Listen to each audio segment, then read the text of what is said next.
Dijo el Señor en Juan 14, les enviaré el otro.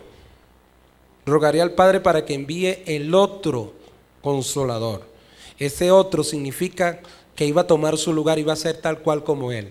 ¿Y qué es consolador? En el original griego, paracleto, que significa abogado, intercesor, que está a tu lado, que está contigo, es consejero, ¿ok?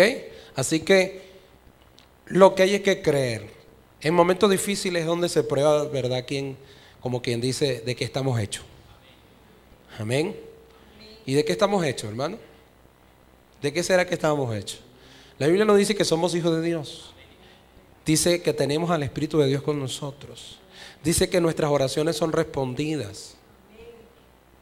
Dice que nos ha trasladado del reino de las tinieblas a su luz admirable. Y nos ha llamado reyes y sacerdotes. Así que lo que tenemos es que apropiarnos de eso y declararlo en el nombre de Jesús. Soy hijo de Dios y tengo al mejor de los amigos. Uno que está a tu lado para ayudarte, para sustentarte, para fortalecerte. Amén. Entonces, el Espíritu Santo sabemos que es una persona. A una energía no se le puede entristecer, no se le puede hacer enojar, pero a una persona sí. Una persona, se le dice que el Espíritu Santo es una persona porque tiene cualidad de persona. Él ama, pero también se contricta y se enoja. Vamos a buscar en Isaías 63:10.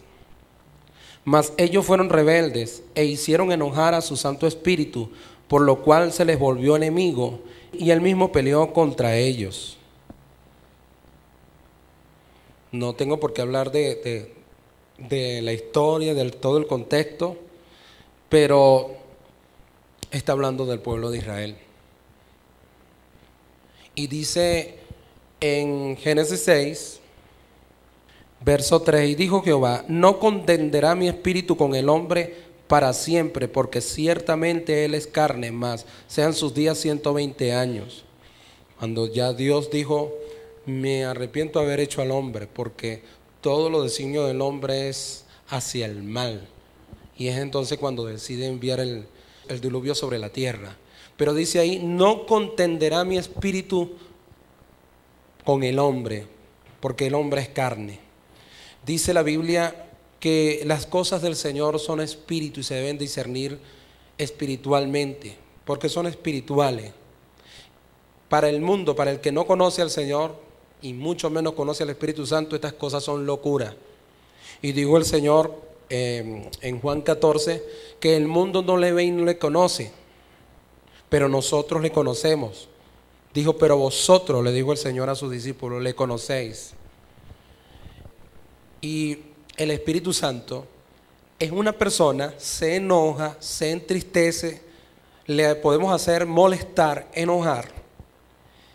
Y puede ser, hermano, que nosotros tengamos que llevar dura reprensión para que aprendamos que el Espíritu Santo es delicado y que es una persona santa. Por eso se llama Espíritu Santo. ¿Sabe, hermano? Si nosotros estudiamos bien el tabernáculo, vemos lo delicado que es la presencia de Dios. Pero el Señor tiene tanta misericordia porque ignoramos tantas cosas de Dios, ignoramos la palabra de Dios y nos deja pasar ciertas cosas. Nos deja pasar el hecho de que como ignoramos qué significa la presencia de Dios, a veces somos irreverentes ante su presencia. Tanto su omnipresencia, porque Él está donde quiera que estemos, está en todas partes, y donde quiera que nosotros estemos, Él ve por nuestros ojos, lo que quiere decir que Él ve lo que nosotros veamos, que oye lo que nosotros oigamos. Y que cualquier cosa que nosotros veamos o escuchemos o hablemos, podemos contrictarlo, podemos hacer que Él se contriste, porque Él está en nosotros. Entonces, en el tabernáculo sabemos por el estudio del Pentateuco que existía lo que era el lugar santo y el lugar santísimo. Y en el lugar santo entraban todos los días, en la mañana y en la tarde los sacerdotes, pero en el lugar santo entraba una sola vez al año el sumo sacerdote. En el lugar santísimo. En el lugar santo, todos los días, en la mañana y en la tarde, se ofrecía sacrificio el sacerdote. Pero el sumo sacerdote entraba al lugar santísimo. Era una sola persona y no era todos los días, era una vez al año. Durante todo ese año, según el orden que le tocaba, este hombre se preparaba para entrar a la presencia de Dios, que era estar frente al arca, donde estaba la presencia de Dios, donde Dios se manifestaba. Dios hablaba con el sacerdote y el sacerdote hablaba con Dios cara a cara. Pero Dios es tan exigente que hasta los calzoncillos, vamos a decir en nuestro día, hasta la ropa interior, exigía, según vemos en Levítico, que tenía que ser de lino fino, una ropa que no le hiciera sudar, porque tenía que entrar a la presencia de Dios impecable, impecable. Estar en la presencia de Dios era algo muy delicado. Imagínense, Génesis 6 dice: no contenderá mi espíritu para siempre con el hombre, porque ciertamente él es carne. Es decir, el hombre no entiende lo que es el espíritu, el hombre no entiende lo que es lo espiritual, y siempre va a tender a pensar carnalmente. Entonces, hasta la ropa interior el Señor se la exigía, tiene que ser de lino fino, no pueden sudar en mi presencia. El ministrar en la presencia de Dios no es cualquier cosa, hermano.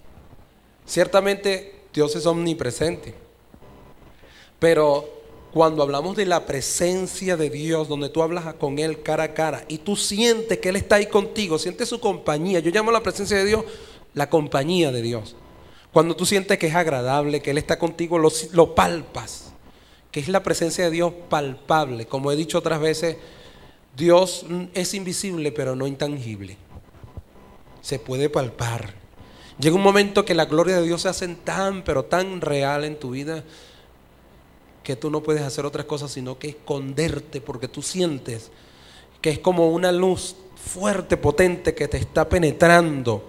Como dice la palabra, que su palabra penetra y discierne los pensamientos y las intenciones del corazón. Cuando tú lees y estudias la palabra de Dios en el Espíritu, dirigido por el Espíritu, tú vas a ver cómo esa palabra se hace carne en tu vida, cómo esa palabra se hace real en tu vida, y tú sientes que te está escudriñando allá adentro.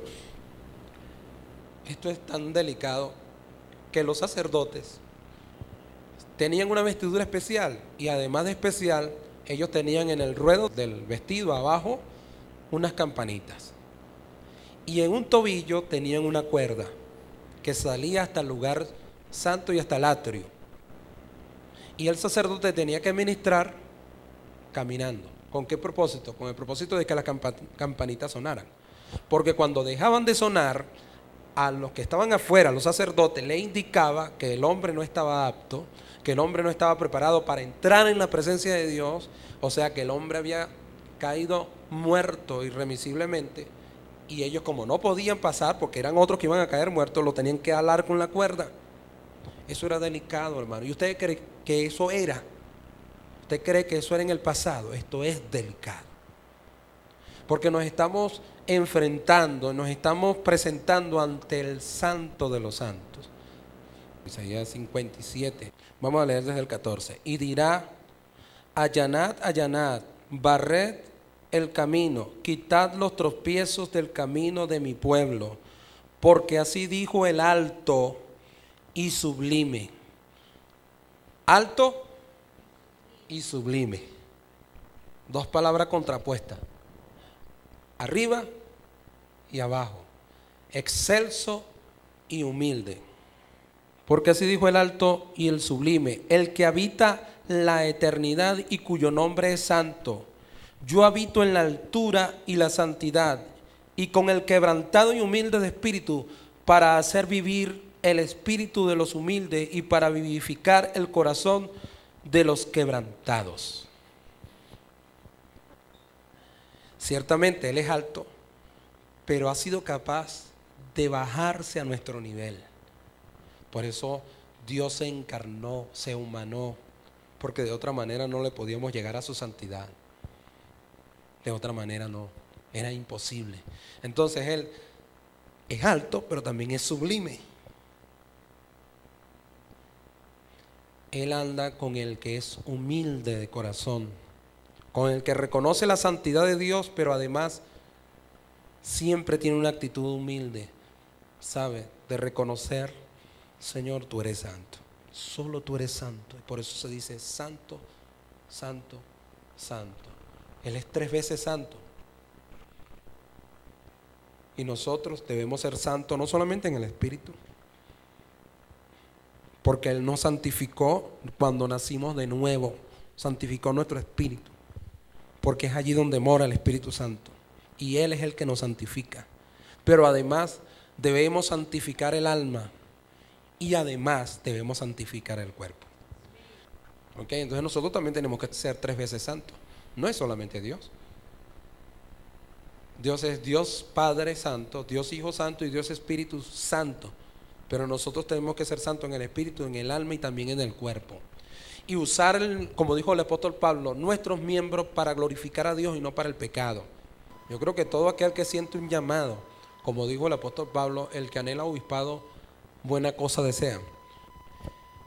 Y todo aquel que sea líder, y todo aquel que tenga fuego en su corazón por servirle al Señor, debe ajustarse a Isaías 6. Dice: en el año que murió el rey Usías, vi yo al Señor sentado sobre un trono alto y sublime. Vuelve a repetir la palabra alto y sublime.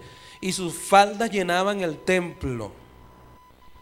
O sea que el Señor es grande, ¿no? ¿Sabes lo que es la falda del Señor que llena en el templo? Por encima de Él había serafines, los que estaban allí en la presencia del Señor en el templo. Cada uno tenía 6 alas, con 2 cubrían sus rostros. Era tanto el respeto que le tenían al Señor. Ellos sí saben lo que es la presencia de Dios, que con 2 de sus alas cubrían su rostro. No se atrevían a darle la cara al Señor. Con 2 cubrían sus pies y con 2 volaban. No solamente su rostro, sino que cubrían sus pies. Y las otras 2 alas que le quedaban eran para volar.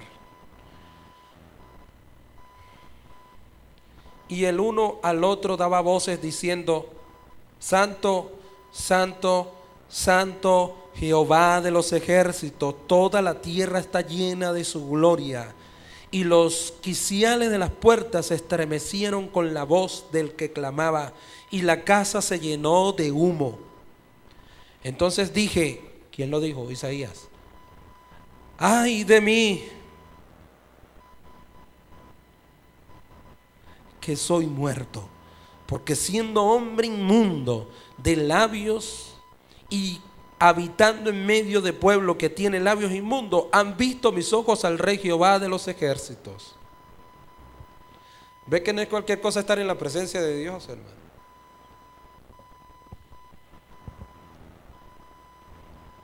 Qué bueno es estar en la presencia de Dios, porque ella te desnuda el corazón. Ahí no hay pataleo, hermano. Cuando tú estás en la presencia de Dios, no existen palabras. ¿Qué le vas a decir al Señor? Si el Señor escudriña tu corazón en ese momento y Él sabe lo que hay en ti, en tu mente. No solamente lo que hiciste o dejaste de hacer, sino que en ese momento está escudriñando lo que estás haciendo. ¿Tú de verdad te estás acercando a la presencia de Dios con sinceridad? ¿O es que tienes un interés ahí guardado? ¿Ah? Entonces, la presencia de Dios todo lo escudriña. Por eso he dicho en otras oportunidades, cuando vayamos a orar, busquemos primero la presencia de Dios, estar ahí abrazado con Él. Porque además de toda una lista de oración y de peticiones que tú puedas tener, Él te va a traer otras cosas más que van a ser necesarias en esa oración. Pero más que eso, hermano, acércate a Dios, no tanto para pedir, acércate a Dios para dar, para darle tu vida, para darle tu corazón, para entregarle lo que tú tienes en ti y lo que tú eres. Porque ¿qué le vas a decir que Él no sepa? ¿Ah? Si Él todo lo llena. Y voló hacia mí uno de los serafines, teniendo en su mano un carbón encendido tomado del altar con unas tenazas, y tocando con él sobre mi boca, dijo: he aquí que esto tocó tus labios, y es quitada tu culpa y limpio tu pecado.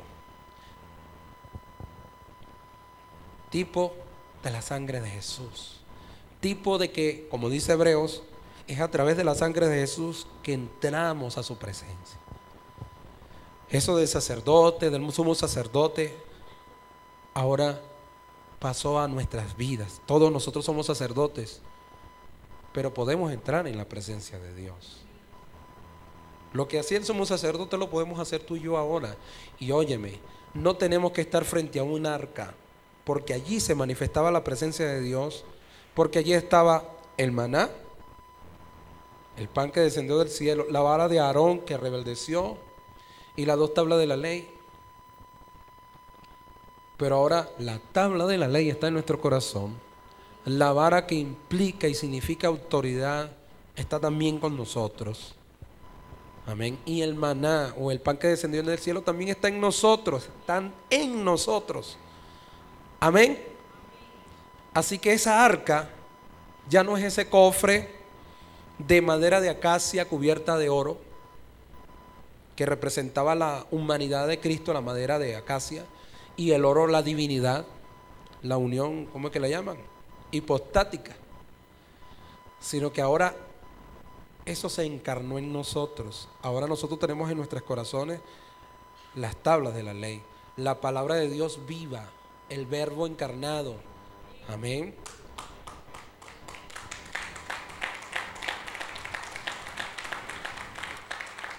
Tenemos la autoridad. Además, la vara representa al sumo sacerdote. Somos sacerdotes. Es decir, tenemos todo para decir que en nosotros habita la presencia de Dios.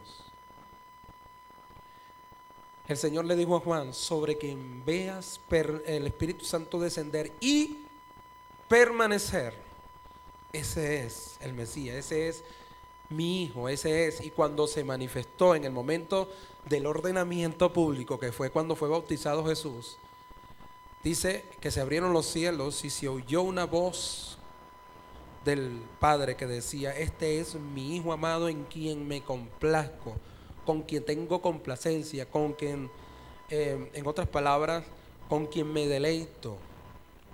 Es un deleite, es un placer tener a mi hijo allá abajo.